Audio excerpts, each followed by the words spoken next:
Olá, boa noite. Graça e paz. Amém? Acho que vocês ainda estão no ritmo de ano novo, não é? Todo mundo devagar. Graça e paz. Esse amém deu para ouvir lá da praia de Mauá, em Magé. Amém? É um privilégio, irmãos. É uma honra a gente poder estar aqui nessa noite. Primeiro domingo do ano, primeiro domingo de 2020, a gente poder ceiar, a gente poder estar em comunhão, poder ouvir esse coral maravilhoso e poder testemunhar de tudo aquilo que Cristo tem feito em nossas vidas. Amém? Eu confesso aos irmãos que eu gosto muito de toda essa questão que envolve o ano novo. Primeira semana, está todo mundo no pique. A gente costuma fazer nessa época do ano todas aquelas promessas que dificilmente a gente vai cumprir, não é verdade? Eu acho que se eu perguntar a vocês aqui nessa noite, lembrando de 2019, quem no início do ano fez alguma promessa que foi cumprida no final do ano? Pode levantar a mão sem medo, mas falem a verdade. Então, é certo que vocês fizeram promessas, é certo que vocês estabeleceram metas, já pensando no ano de 2020, não é verdade? Alguém aí não fez planos, alguém aí não pensou em nada, ou está naquela de deixa a vida me levar, mas é normal, a gente começar o ano estabelecendo metas, fazendo promessas. Pode ser no meu caso, que estou um pouquinho acima do peso depois que casei, a gente pensa em voltar ao peso normal, entrar na academia, malhar, ou então, aqueles que têm uma vida muito corrida, pensam em viajar mais. Minha esposa já está até me olhando ali, fazer viagens. Tem aqueles até que ficam postergando fazer cursos e falam, não, esse ano eu vou fazer aquele curso de inglês, esse ano eu vou fazer aquela faculdade, e todo início do ano é igual. As pessoas pensam, não, eu vou andar menos de carro, vou andar mais de bicicleta, vou andar mais a pé, eu vou procurar ficar mais com a minha família, dar menos tempo ao trabalho. Tem uns que pensam até em mudar de emprego. Não, esse ano eu vou trabalhar, vou fazer uma coisa que eu gosto. Aí eu lembro logo aquele meme, né, que diz assim, trabalhe com o que goste, e nunca mais você vai gostar de mais nada. Mas não é isso que quer dizer o sermão de hoje. Eu quero fazer uma pergunta bem pessoal para você. Pensa aí, não me responda, responda no seu íntimo. E você? Qual é a sua promessa que você fez para 2020? Pensa aí. Qual é o seu objetivo? O que você quer alcançar em 2020? Pensou? Está na sua mente aí? Agora eu quero pensar algo mais profundo. Quero que você pense em algo mais profundo. Aonde é que Cristo se encaixa nos seus planos? Pensou? Será que tudo que você pensou, será que todas as promessas que você fez, você colocou Cristo nelas? É uma possibilidade de você não ter feito isso. Eu acho que até mais vezes do que você tenha pensado ao contrário. É natural a gente encher nossas vidas de planejamentos, de ideias, de planos. Até mesmo nós que somos crentes, muitas das vezes esquecemos de colocar Cristo nos nossos planos. A gente compra uma casa, esquece de orar a Deus, para saber se aquela casa era a vontade de Deus. A gente compra um carro, a gente vai fazer um curso, a gente faz várias coisas e esquece de orar, esquece de perguntar a Deus se é essa realmente a vontade que Ele quer para as nossas vidas. Isso é tão automático, queridos. Isso é tão, o ser humano é tão normal. Mas eu quero dizer para vocês que tudo, não tem como a gente encontrar beleza fora de Cristo. Se o plano que você fez, se a ideia que você tem para a sua vida não envolve Cristo, a casa vai cair. Não vai dar certo. Talvez dê até certo, mas você não vai ser feliz, porque Cristo tem que estar no centro da nossa vontade. Eu quero ler com você antes um texto de um teólogo, não vai ser ainda o texto que nós vamos trabalhar, mas é um teólogo que eu costumo deixar na cabeceira da minha cama, que se chama Agostinho. Toda vez que eu posso, antes de ler, antes de dormir, eu sempre leio um parágrafo do livro chamado Confissões, que ele diz assim: ó Deus das virtudes, converte-nos e mostra-nos a tua face, e seremos salvos. Porque para onde quer que se volte a alma humana, onde quer que se estabeleça fora de ti, sempre encontrará dor, mesmo que sejam as belezas que estão fora de ti e fora de si mesma. E todavia, estas nada seria se não existissem em ti.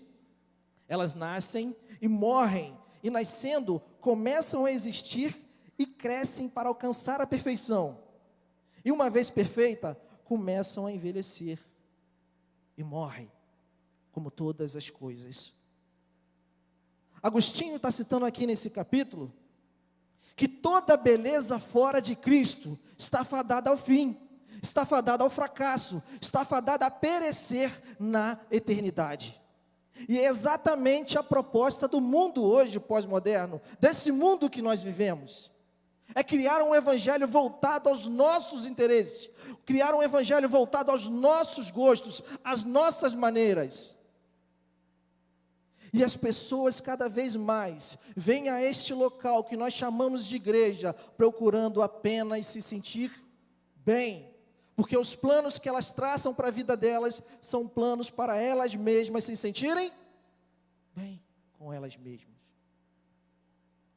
E essas pessoas, elas procuram esse local que nós chamamos de igreja, mas igreja somos nós que cremos em Cristo. Elas procuram mais receber e não querem entregar absolutamente nada, só querem receber as bênçãos de Deus, mas não querem o Deus das bênçãos.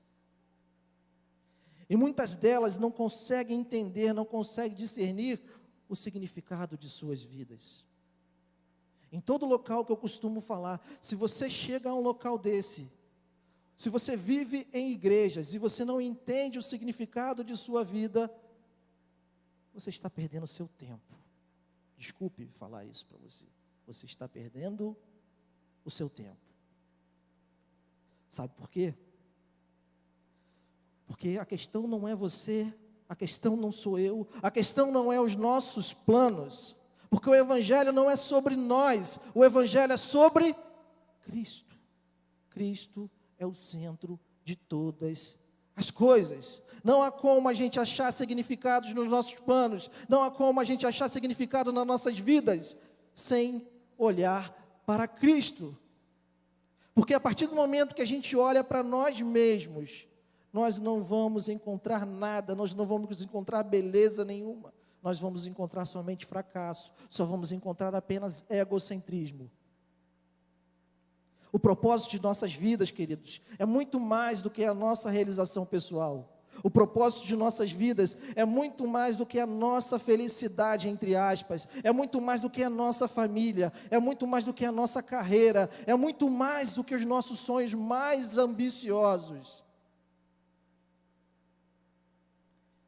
Tudo começa em Cristo. Então abra sua Bíblia aí em Romanos capítulo 12, verso 12.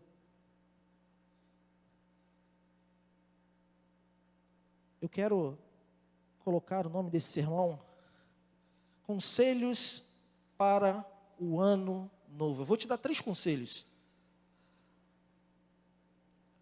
Ainda está em tempo de você mudar os seus planos. Ainda está em tempo de você entender o propósito de Deus para a sua vida nesse ano. Vamos ler? Todo mundo abriu? Acho que apareceu ali, né? Não estou acostumado com essas coisas chiques, não. Alegre-se na esperança. Sejam pacientes na tribulação. Perseverem na oração. O primeiro conselho que eu dou a vocês nessa noite, meus queridos, se encontra na parte A do verso. O cristão, ele deve se alegrar aonde? O que está dizendo o texto? Na esperança. Se eu for perguntar para cada um de vocês aqui, o que significa alegria? Eu tenho certeza que cada um de vocês vai dizer alguma coisa diferente. Para alguns, alegria é ver o time ganhar. Para outros, alegria, se você chegar no Nordeste nesse momento, alguns reclamam da chuva. Alegria para os nordestinos é a chuva, inundar tudo. Para nós, a alegria dos cariocas é o quê? Está um sol de rachar para a gente poder ir para a praia, para a gente poder ir para a cachoeira. Mas o que o texto está dizendo? O que é considerar ser alegre? É muito mais do que a gente pode imaginar. Eu entendo que ser alegre é se considerar premiado por apenas existir. A alegria, ela não pode ser baseada somente nos nossos bens, naquilo que nós temos. Por isso que Paulo vai dizer aos Coríntios, porque se esperarmos de Cristo somente nessa vida, nós somos o quê? Os mais miseráveis. E muita gente tem feito planos apenas para esta vida. Tem muita gente achando que vai viver aqui para sempre, sem se preocupar com a sua eternidade. Qual é o tema do nosso ano? Vocês estão dormindo ainda, hein? Infinitamente? De quem? Vamos receber mais e mais e mais de Deus esse ano, amém? Mas esse infinitamente mais que nós vamos receber, é para ficar conosco ou é para nós compartilharmos, multiplicarmos? E ainda tem muita gente que vem à igreja pensando nela mesma, pensando somente nesta vida, somente nessa existência. Por isso que tem muita gente frustrada na igreja, entristecida na igreja. O que é ser alegre então, se não é ter dinheiro na conta? O que é ser alegre então, se não é ter uma casa com piscina, pegar uma praia todo final de semana? O que é ser alegre? O que o texto está querendo dizer? Essa alegria é mais do que especial, porque independente da circunstância que você vive, ela não está condicionada, ela não está limitada ao que você está vivendo hoje. É só a gente examinar o que Paulo estava vivendo naquele momento que ele escrevia a carta. E o pastor Noel hoje falou sobre isso, não sei quantos estavam aqui. O segredo dessa alegria é simplesmente não é naquilo que a gente está vendo, mas naquilo que a gente está sentindo, nas coisas que são eternas. Nesse primeiro ponto, que fala que nós devemos se alegrar na esperança. É um outro nome complicado da gente entender, imperceptível. Esperança em quê? Esperança que a nossa conta bancária vai engordar? Esperança que a nossa vida aparentemente social vai melhorar? Pode acontecer, isso é legítimo. Mas o que nós esperamos de Cristo vai muito além desta vida. Ter esperança é ter certeza na intervenção de Deus na nossa vida, queridos. É a convicção de que Deus é soberano nas nossas vidas. Eu li hoje na nossa reunião de célula um versículo que se encontra em Romanos 8. Todas as coisas cooperam para o bem daqueles que amam a Deus, daqueles que são chamados segundo o seu propósito. Depois que eu conheci esse versículo, meus amados, eu cito ele toda vez. E toda vez que eu tento murmurar por algo, toda vez que eu me encontro em uma situação difícil, eu leio esse verso e tenho a certeza que Deus tem cuidado de mim. Tem cuidado da minha família, tem cuidado da igreja, de onde quer que eu faça parte. E você precisa ter esse sentimento, você precisa ter essa fé. As pessoas têm procurado as igrejas, tendo somente esperança que suas vidas sociais, suas vidas financeiras e emocionais irão sofrer transformações. Mas a esperança de Deus, ela está firmada em duas coisas. Primeiro, na promessa de Deus na nossa vida. Você crê que Deus promete, Deus tem promessa na sua vida? Amém?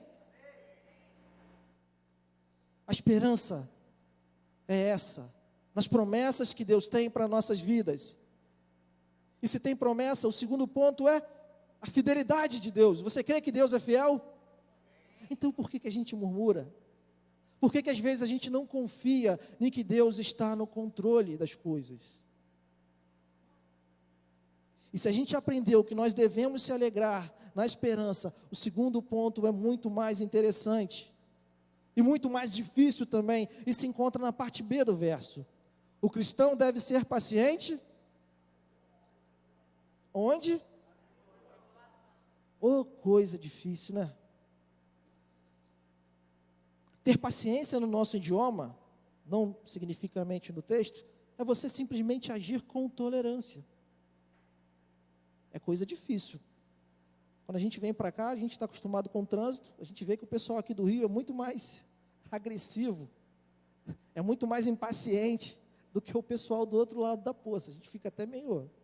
A gente está faltando paciência, a gente tem que ler esse texto para as pessoas poderem entender. Mas, no sentido literal, que o texto está dizendo que é não se retirar ou fugir, não desistir diante das desgraças e das provações, aguentar firme, resistir com coragem e confiança.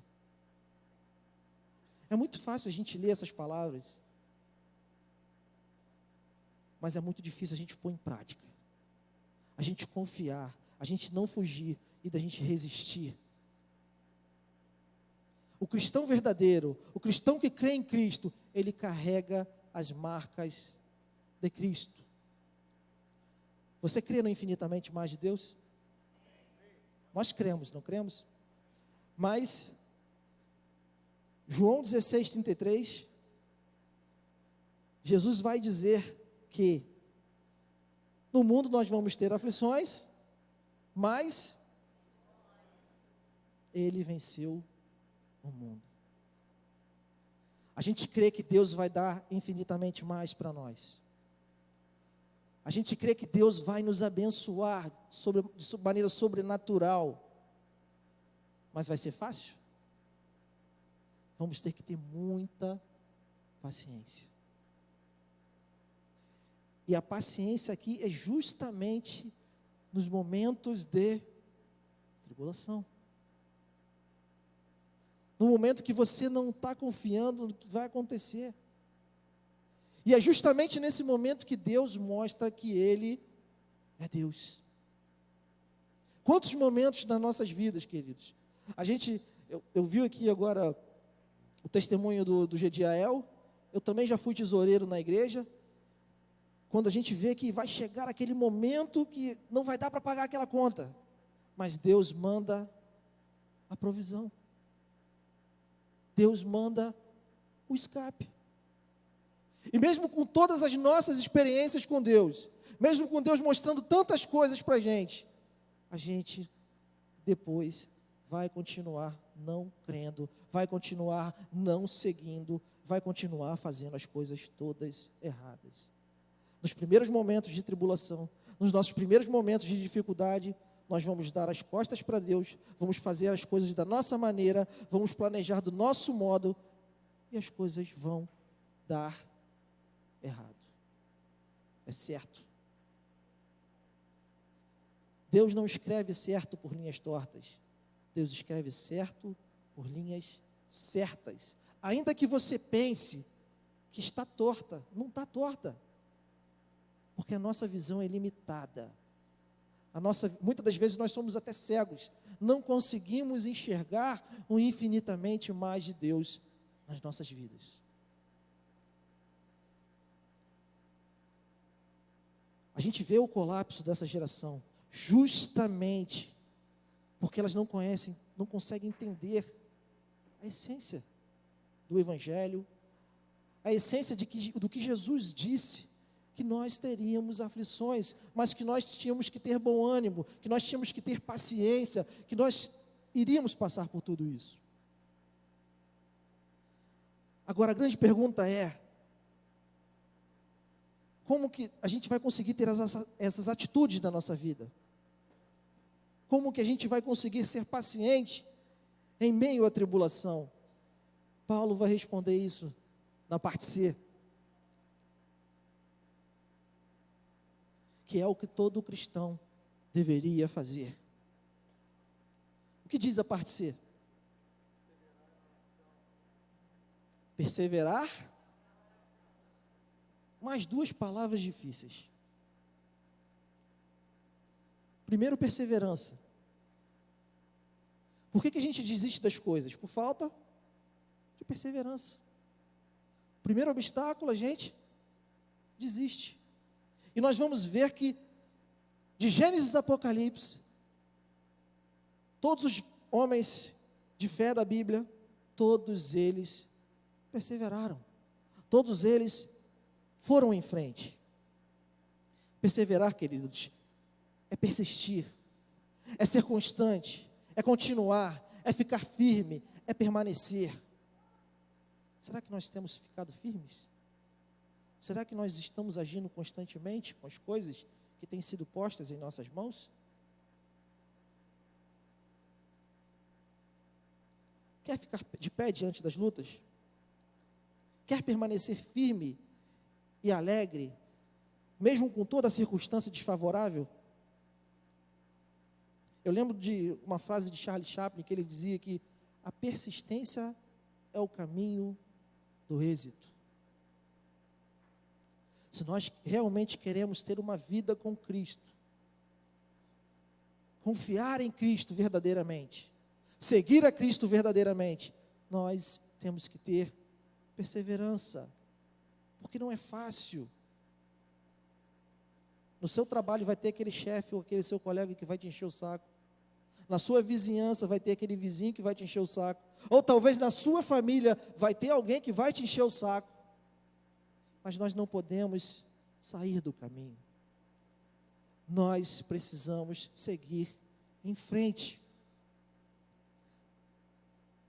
E principalmente, perseverar em quê? Na oração.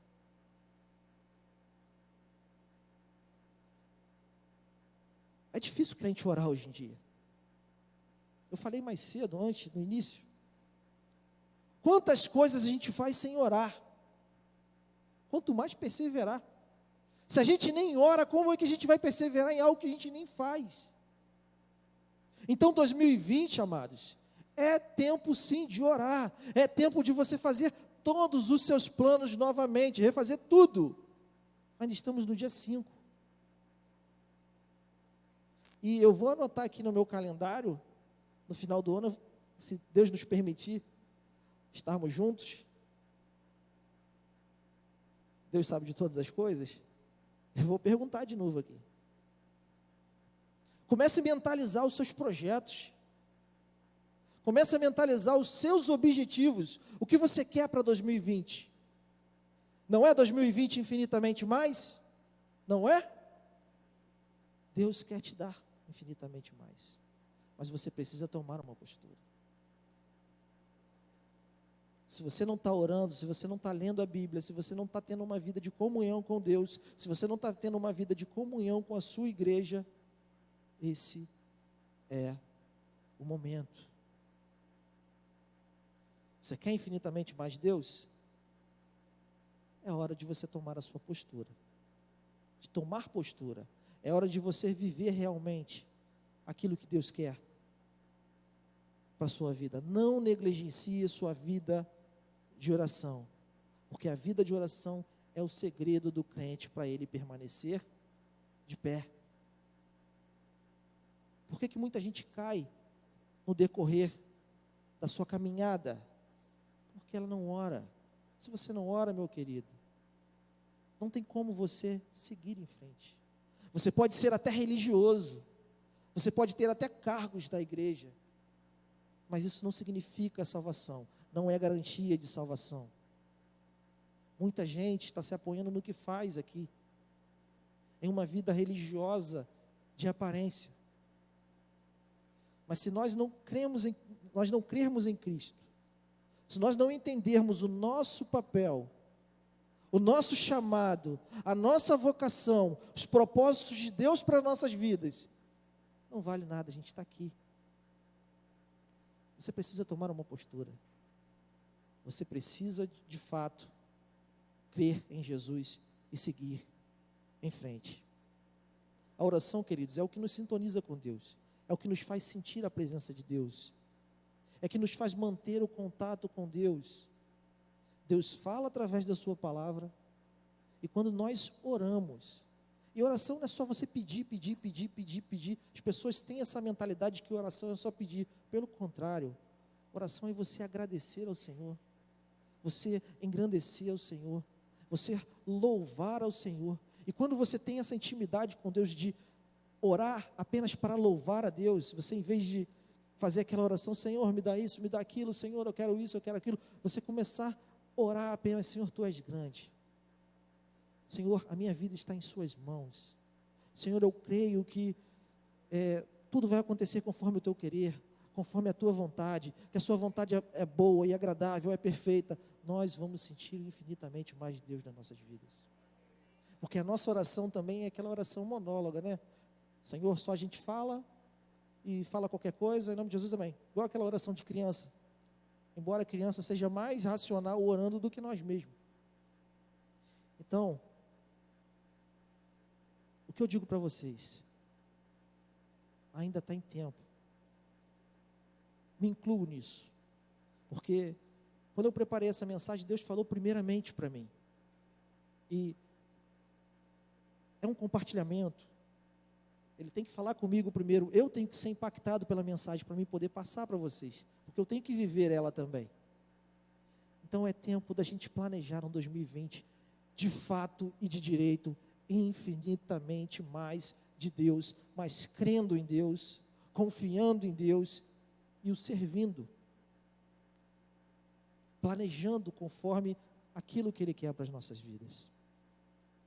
Eu tenho certeza, queridos, que Deus preparou para você 12 meses maravilhosos, não só para você, mas para todos nós, para toda essa igreja.